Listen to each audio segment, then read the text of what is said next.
আল্লাহ তাআলা সাইয়েদনা ইব্রাহিম আলাইহিস সালামকে নির্দেশ দিয়েছেন, ইব্রাহিম তুমি আজান দাও, হজের আজান দাও। কিসের আজান দাও? হজের আজান দাও। এমন একটা সময় এই কথা আল্লাহ তাআলা সাইয়েদনা ইব্রাহিম আলাইহিস সালামকে বলেছেন, সেই সময়টা ছিল মরু প্রান্তর। হজের এখন যে মানুষজন, যে চাকচিক্য, কিছুই তখন ছিল না। সাইয়েদনা ইব্রাহিম আলাইহিস সালামকে যখন আল্লাহ তাআলা হজের আজান দেওয়ার জন্য বলেছেন, সাইয়েদনা ইব্রাহিম আলাইহিস সালামের সেই সময়টা এখনকার সময়ের মতো ছিল না। সেই সময়টা খুব কঠিন ছিল। এমন একটা স্থান তখন ছিল, অর্থাৎ এখন যেটা কাবা ঘর, মক্কা মদিনা, তখন এত জাঁকজমক, এত মানুষ কিছুই ছিল না। তখন মরু প্রান্তর ছিল, ধুধু প্রান্তর ছিল, মানুষ নাই, পানি নাই, প্রাণী নাই, কিছুই নাই, এমন একটা জায়গা ছিল তখন। তখন আল্লাহ তাআলা সাইয়েদনা ইব্রাহিম আলাইহিস সালামকে বললেন যে ইব্রাহিম তুমি আজান দাও। তা আজানটা তখন সেখানে এমন জায়গায় দিচ্ছে যেখানে কোনো মানুষ নাই, কেউ শুনবেও না, কিন্তু শোনানোর দায়িত্ব যিনি নিয়েছেন তিনি কে? সবাইকে বলেন না, তিনি কে? আল্লাহ। সাইয়েদনা ইব্রাহিম আলাইহিস সালামকে আল্লাহ বললেন, ও ইব্রাহিম তুমি আজান দাও। ওয়াআযিন ফিন্নাসি বিল হজ্জি ইয়াতুকা রিজালান ওয়া আলা কুল্লি দামিরিন ইয়াতিনা মিন কুল্লি ফাজ্জিন আমিক। আল্লাহ তাআলা সাইয়েদনা ইব্রাহিম আলাইহিস সালামকে বললেন, ইব্রাহিম তুমি আজান দাও, ঘোষণা দাও, প্রচার করে দাও, এই আজান আমি আমার মুমিন মুমিনা বান্দাদের কানের মধ্যে পৌঁছায়া দিব। সুবহানাল্লাহ। আল্লাহ তাআলা গোটা বিশ্বব্যাপী মুসলমানদের কানের মধ্যে, মুমিন মুমিনা সবার কানের মধ্যে, যাদের কানের মধ্যে এই আজান পৌঁছেছে, আমরা তো রুহের জগতে ছিলাম, যাদের কানের মধ্যে এই আওয়াজ পৌঁছেছে তাদের জন্য, অর্থাৎ তারাই এই হজে যেতে পারবে। আল্লাহ তাআলা সেই সমস্ত বান্দাদেরকে কবুল করে নিয়েছেন। সুবহানাল্লাহ পড়েন।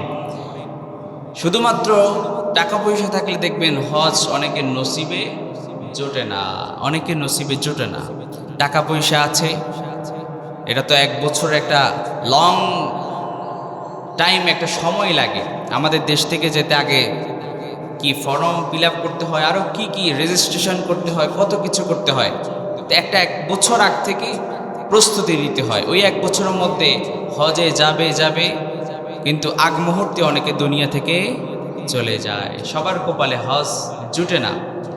টাকা পয়সা থাকলেও অনেকের কপালে হজ জুটে না। আবার অনেকেই আছে হজ করবে, কিন্তু তার করা হয় না, গাফলতি করে। এজন্য কোনো ইমামের মতে হজ অর্থাৎ আপনার যখন সামর্থ্য হয়ে যাবে, সামর্থ্য হওয়ার সাথে সাথেই হজ করা ফরজ কোনো ইমামের মতে। আবার কোনো ইমামের মতে বিলম্ব করা যেতে পারে, কিন্তু বিলম্ব করতে গেলে, ফর এক্সাম্পল আপনাদেরকে আমি বলি, আমাদের দেশে যখন করোনা ভাইরাসের আক্রমণ হয়, করোনা ভাইরাসের যেই সময়টা অতিবাহিত হয়, ওই সময় আমাদের দেশ থেকে হজে যেতে কত টাকা লাগতো? 2.5 লাখ টাকা, 3 লাখ টাকা সর্বোচ্চ এরকম লাগতো। আর এখন লাগে 7 লাখ টাকা। তো ওই সময়ে অর্থাৎ করোনা ভাইরাসের আগে যাদের উপর হজ ফরজ হয়েছে, যারা গাফিলতি করেছে, অবহেলা করেছে, তাদের উপর কিন্তু হজ ফরজই আছে। তাদের সামর্থ্য তখন 2.5 লাখ 3 লাখ ছিল, কিন্তু যখন করোনা ভাইরাস আসলো, সীমাবদ্ধতা শুরু হয়ে গেল, তখন সে আর যেতে পারলো না। কিন্তু তার উপর হজ ফরজ, এখন 7 লাখ টাকা হতে হবে এরকম, তার উপর হজ ফরজ হয়ে গিয়েছে করোনা ভাইরাসের আগে, এখনও তার উপর হজ ফরজ। যদি সে না করে তাহলে অবশ্যই গুনাহগার হওয়ার সম্ভাবনা আছে। সম্মানিত ভাইয়েরা, তাহলে আমরা কোরআনে কারীমের হজ ফরজ হওয়ার দলিল জানলাম, হজ ফরজ হওয়ার দলিল জানলাম। এবং আল্লাহ তাআলা ইব্রাহিম আলাইহিস সালামকে বললেন যে তুমি আজান দাও, তোমার এই আজান আমি মুমিন মুমিনাতের কানে পৌঁছে দিব, তারা হেঁটে হেঁটে আসবে, তারা উটের পিঠে আসবে, তারা বিমানে আসবে। যাদেরকে আমি রব কবুল করে নিয়েছি, তারা কোনো না কোনো মাধ্যমে আমার ঘরে এসে, আমার কাছে এসে মাফ চাইবে, আমার হজ ফরজ বিধান সে পালন করবে। সুবহানাল্লাহ। সম্মানিত মুসল্লি ভাইরা, তাহলে হজ আমাদের উপর আল্লাহ তাআলা ফরজ করেছেন। নামাজ যেভাবে ফরজ করেছেন, রোজা যেভাবে ফরজ করেছেন, যাকাত যেভাবে ফরজ করেছেন, হজও আল্লাহ তাআলা ফরজ করেছেন। হাদিসের আলোকে এবার জানি, আল্লাহর হাবিব সাল্লাল্লাহু আলাইহি সাল্লাম হজে ফরজ, আল্লাহর হাবিব সাল্লাল্লাহু আলাইহি সাল্লাম হাদিসের মাধ্যমে আমাদেরকে জানিয়ে দিয়েছেন। বুখারী ও মুসলিমের বর্ণনায় আল্লাহর হাবিব সাল্লাল্লাহু আলাইহি সাল্লাম বললেন, বুনিয়াল ইসলামু আলা খামসিন, শাহাদাতি আল্লা ইলাহা ইল্লাল্লাহ ওয়া আন্না মুহাম্মাদার রাসূলুল্লাহ ওয়া ইকামিস সালাহ ওয়া ইতাইজ যাকাত ওয়াল হজ্জি ওয়া সাওমি রমাদান। আল্লাহর হাবিব সাল্লাল্লাহু আলাইহি ওয়াসাল্লাম আমাদেরকে জানিয়ে দিয়েছেন, ইসলামের 5টি স্তম্ভ, 5টি খুঁটি, 5টি রকন। 1 নাম্বার হচ্ছে লা ইলাহা ইল্লাল্লাহ, 1 নাম্বার হচ্ছে তাওহীদের শিক্ষা, আল্লাহর প্রতি ঈমান আনা। 2 নাম্বার হচ্ছে ওয়া ইকামিস সালাহ, সালাত কায়েম করা, ওয়া ইতাইজ যাকাত, যাকাত প্রদান করা, ওয়াল হজ্জি ওয়া সাওমি রমাদান, হজ এবং সওম। তাহলে কোরআন থেকেও আমরা জানলাম যে আল্লাহ তাআলা আমাদের উপর হজ ফরজ করে দিয়েছেন। আবার আল্লাহর নবী আমাদেরকে জানিয়ে দিয়েছেন, তোমাদের উপর হজ ফরজ করে দিয়েছেন কে? আল্লাহ। সম্মানিত ভাইয়েরা, তাহলে আল্লাহ তাআলা কোরআনে কারীমে আমাদেরকে জানিয়ে দিয়েছেন, আল্লাহর হাবিব সাল্লাল্লাহু আলাইহি ওয়াসাল্লামও আমাদেরকে জানিয়ে দিয়েছেন যে তোমাদের উপর হজ ফরজ। এজন্য যাদের সামর্থ্য আছে, যাদের টাকা পয়সা আছে, এই সামর্থ্য টাকা পয়সা থাকার পরেও যারা আপনারা বিলম্ব করছেন, আপনারা গুনাহের ভাগীদার হতে পারেন। অনেকেই আছে। আরেকটা খুব গুরুত্বপূর্ণ কথা, আমাদের সমাজের কিছু মানুষ হজ এবং উমরা এটাকে ভাবে যে এটা একই হতে পারে। না, হজ এবং উমরার মধ্যে অনেক পার্থক্য আছে।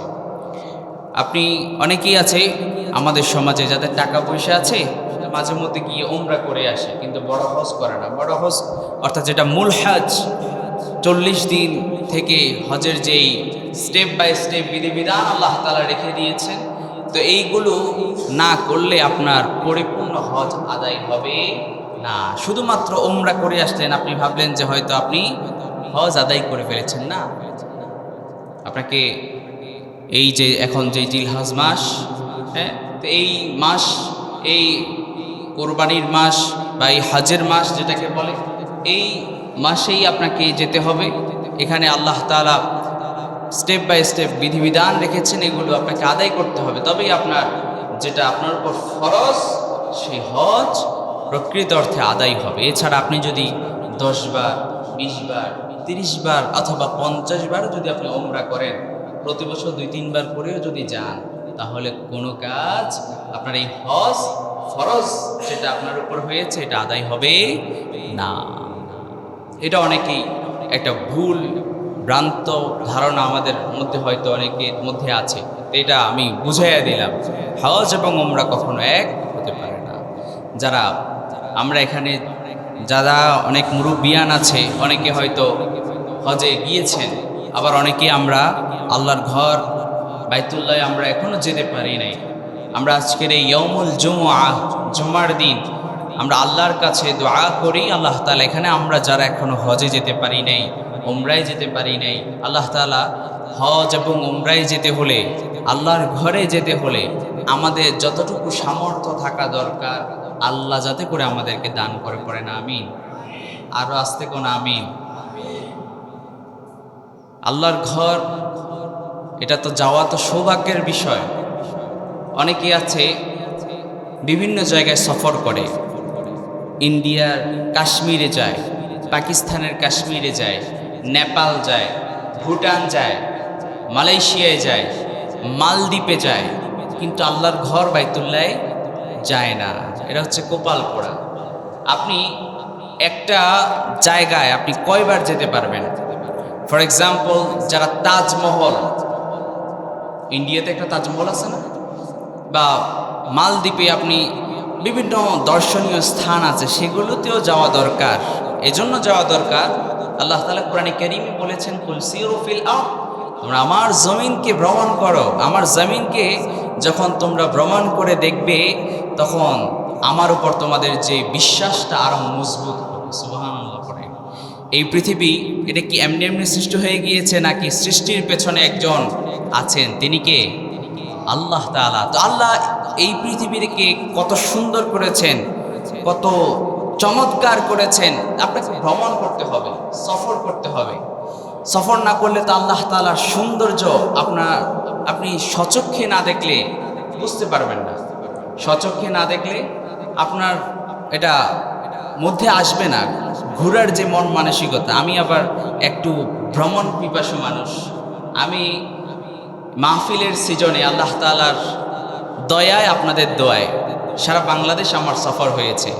এই সারা বাংলাদেশে যখন যে স্থানে গিয়েছি, চেষ্টা করেছি ওই স্থানটা ভ্রমণ করে আসার। বান্দরবন, যদিও বান্দরবন ভ্রমণ করতে পারি নাই ব্যস্ততার কারণে, সিলেট থেকে বান্দরবন, আবার বান্দরবন থেকে যশোর, একটু ডিস্টেন্সের কারণে বা বিভিন্ন ব্যস্ততার কারণে। কিন্তু এছাড়া দক্ষিণবঙ্গ, এই কি বলে দক্ষিণাঞ্চল, উত্তরাঞ্চল, যত জায়গায় গিয়েছি, চেষ্টা করেছি যে সেখানে যেটা আল্লাহর যে সৃষ্টি, সৌন্দর্য, এগুলো দেখার চেষ্টা করি। আপনারাও চেষ্টা করবেন, যেখানে যাবেন সেখানে দর্শনীয় স্থানগুলো যাওয়ার ট্রাই করবেন। এবং সারা পৃথিবী ভ্রমণ যদি আপনার সামর্থ্য থাকে, ভ্রমণ করবেন। আল্লাহ তাআলার উপর আপনার বিশ্বাস, আর আপনি তখন পড়তে বাধ্য হবেন, সুবহানাল্লাহ, আল্লাহর সৃষ্টি কত সুন্দর, তাই না? আল্লাহর সৃষ্টি কত সুন্দর, এটা আপনি বুঝতে পারবেন। এটা আপনি ঘরে থেকে আপনি বুঝতে পারবেন না। এই জন্য আল্লাহর সৃষ্টিও দেখা প্রয়োজন। তবে তার আগে বাইতুল্লাহ যাওয়ার যদি সামর্থ্য থাকে, আল্লাহর ঘর খানায় কাবায় যদি যাওয়ার সামর্থ্য যদি আমাদের থাকে, আমাদের চেষ্টা করতে হবে আগে সেখানে যাওয়ার জন্য।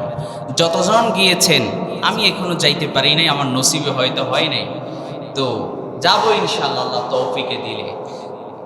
যাদের সামর্থ্য হয়েছে যাবেন। কিছু মানুষ, কিছু পাগলা মানুষ আছে, বুঝছেন, আমার দেখায় এই পাগলা মানুষগুলো হচ্ছে কি প্রতি বছর চলে যায়।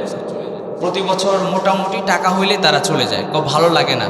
আমার বড় ভাই একজন আছেন সিলেটের, তো ওনাকে আমি প্রতি বছর যাইতে দেখি, প্রতি বছর উনি চলে যায়। আমার মন টিকে না, আমার মন চায় যে সারা বছর যে ব্যবসা বাণিজ্য করি, তো কিছু টাকা হইলে আমি চলে যাই, একটু আল্লাহর ঘরটা দেখে আসলে আমার মধ্যে ইমানের নূরটা আমি পাই। সুবহানাল্লাহ পড়বেন না?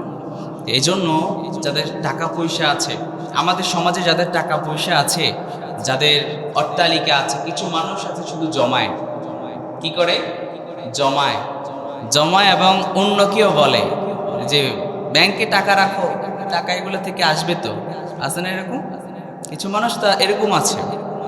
তো ওরা হচ্ছে কি ব্যাংকে টাকা রাখতে রাখতে ওই যে নিজেরা যে সেই টাকা অনুভব করবে, সেই টাকা দিয়ে ফল ফ্রুটস খাবে, ভালো কিছু খাবে। অনেকে এটাও খায় না।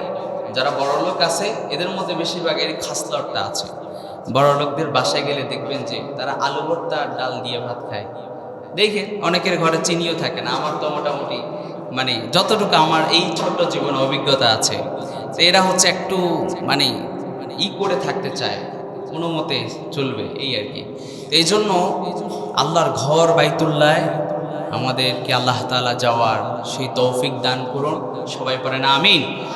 আমরা একেবারে কোরবানির আগ পর্যন্ত আমাদের এই মসজিদে আমরা চেষ্টা করব যে হজ কোরবানি নিয়ে ধারাবাহিক আমরা আলোচনা করার চেষ্টা করব। আল্লাহ তাআলা প্রতিদিন আমাদেরকে তাড়াতাড়ি মসজিদে বসার এবং গুরুত্বপূর্ণ কিছু কথা আমাকে বলার এবং আপনাদের সবাইকে শোনার, সে অনুযায়ী আমল করার আল্লাহ তাআলা তৌফিক দান করুন। সবাই পড়ি আমিন। হাদা মা ইনদি ওয়াল ইলমু ইনদাল্লাহ।